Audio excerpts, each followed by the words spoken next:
सोचिए, समंदर का सीना चीरने वाला दुनिया का सबसे घातक परमाणु शिकारी अचानक खुद एक लाचार लोहे का डब्बा बन जाए। जी हां, साउथ चाइना सी की खौलती हुई गर्मी, चारों तरफ दुश्मन, चीन की घात और बीच समंदर में फंसा अमेरिकी नौसेना का सबसे ताकतवर वॉरशिप यूएसएस बेनफोल्ड।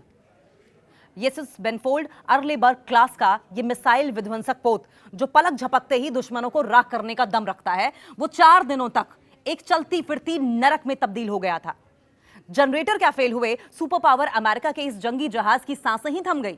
न मिसाइलें काम कर रही थी, न एयर कंडीशनर काम कर रहा था। बिना बिजली, बिना चालू टॉयलेट और बूंद बूंद पीने के पानी को तरसते अमेरिकी नौसैनिक साउथ चाइना सी के उस दहकते समंदर में अमेरिकी रुतबे की ऐसी लाचारी पहले कभी नहीं देखी गई थी।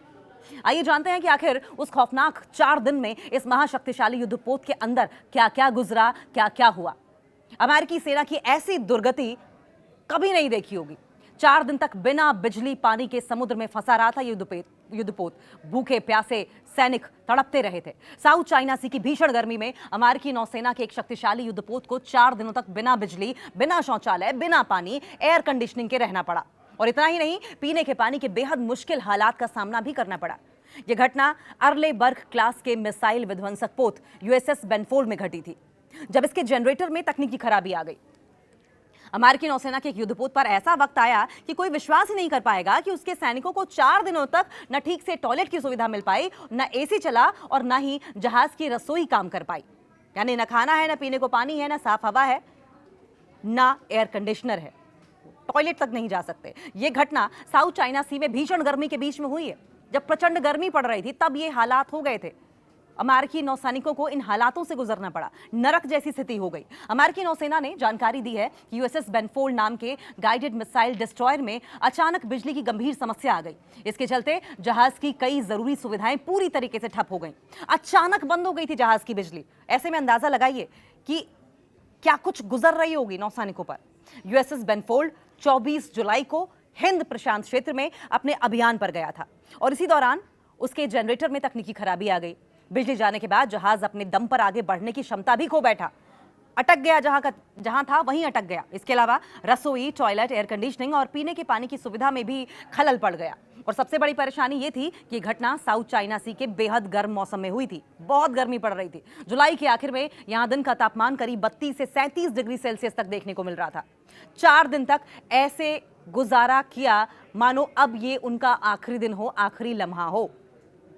अमेरिकी नौसेना के मुताबिक घटना में किसी सैनिक को चोट नहीं आई है। नौसेना ने चालक दल के हौसले और मुश्किल हालात में उनके संयम की तारीफ की, लेकिन एक पूर्व अमेरिकी नौसेना अधिकारी ने बताया कि ऐसी स्थिति सैनिकों के लिए बेहद तनावपूर्ण होती है। जहाज पर इंजीनियर बिजली बहाल करने में जुटे रहते हैं। ऑपरेशन अधिकारी सैनिकों के मनोबल और अभियान की चिंता करते हैं, जबकि जहाज के कमांडर को मौसम, भोजन, सुरक्षा और मदद पहुंचाने तक और पहुंचने तक की चिंता करनी पड़ती है। जब CNN न्यूज़ 18 से बात की तो CNN न्यूज़ 18 से बात करते हुए पूर्व नौसेना कैप्टन कार्ल सुस्टर ने कहा कि उन्होंने एक बार करीब 4 घंटे तक बिना बिजली वाले युद्धपोत पर समय बिताया था, लेकिन 4 दिन तक साउथ चाइना सी में ऐसे हालात झेलने कहीं ज्यादा तनावपूर्ण होंगे। दूसरे युद्धपोत से पहुंचाया गया खाना, यह हालत हो गई थी। मुसीबत के बीच दूसरे अमेरिकी युद्धपोत यूएसएस रॉबर्ट स्मॉल्स से बेनफोल्ड के सैनिकों के लिए पका हुआ खाना पहुंचाया। George Washington carrier strike group में शामिल दूसरे जहाजों ने भी बेनफोल्ड की मदद की। आखिरकार बिजली की समस्या से जूझ रहे युद्धपोत को खींचकर फिलीपींस के सुबिक बे ले जाया गया। वहां उसकी मरम्मत की गई और 8 अगस्त तक युद्धपोत फिर से सेवा में लौट आया। अमेरिका के लिए चिंता क्यों बढ़ गई थी, आप जानते हैं ये बात? बेनफोल्ड की यह घटना ऐसे समय में सामने आई थी जब अमेरिकी नौसेना पहले से ही भारी दबाव में थी। बहुत प्रेशर था। ईरान के खिलाफ लंबे समय से चल रहे अमेरिकी सैन्य अभियानों के कारण अमेरिकी युद्धपोतों और सैनिकों पर अतिरिक्त दबाव पड़ा है। बहुत ज्यादा एक्स्ट्रा प्रेशर था। वहीं अमेरिका को दुनिया के अलग अलग हिस्सों में भी अपनी सैन्य मौजूदगी बनाए रखनी पड़ रही थी और ऐसे में युद्धपोत का इस तरीके से जवाब दे जाना, नौसैनिकों का बीच समंदर में फंस जाना, वो भी बिना खाने पानी के। इससे पहले यूएसएस अब्राहम लिंकन को भी लंबे समय तक समुद्र में रहना पड़ा है। रिपोर्ट्स में जहाज पर सैनिकों के मनोबल और मानसिक स्वास्थ्य को लेकर चिंता जताई गई है। प्रशांत क्षेत्र में दूसरी बार युद्धपोत की बिजली गई। बेनफोल्ड की घटना ये कोई पहली बार नहीं था, दूसरी बार हुआ ये। बेनफोल्ड की घटना पैसिफिक ओशन में प्रशांत क्षेत्र में अमेरिकी युद्धपोत के बिजली खोने का दूसरा ये हालिया मामला है और ये दोनों ही इंसिडेंट्स बैक टू बैक हुए हैं।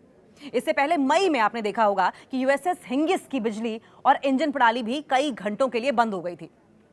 तब कई घंटों के लिए बंद हुई थी और अब तो सीधा 4 दिन के लिए बंद हुई थी। नौसेना ने उस समय भी इसे इंजीनियरिंग से जुड़ी गंभीर खराबी बताया था। बेनफोल्ड और हेंगिस दोनों आर्लेबर्ग क्लास के गाइडेड मिसाइल डिस्ट्रॉयर हैं। ऐसे 70 से ज्यादा युद्धपोत अमेरिकी नौसेना के बेड़े में मौजूद हैं और इन्हें अमेरिकी सतही नौसेना की रीढ़ माना जाता है। करीब 500 फीट लंबे और लगभग 10,000 टन वजनी इन युद्धपोतों में आमतौर पर 329 से 359 सैनिक तैनात रहते हैं।